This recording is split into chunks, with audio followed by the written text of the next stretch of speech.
names are called Orito Kamau from Nyandarua County, Kinangop Jabini location.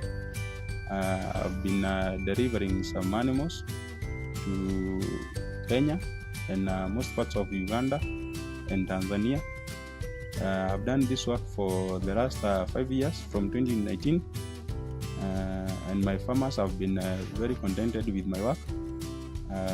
This is a project I started on in 2019.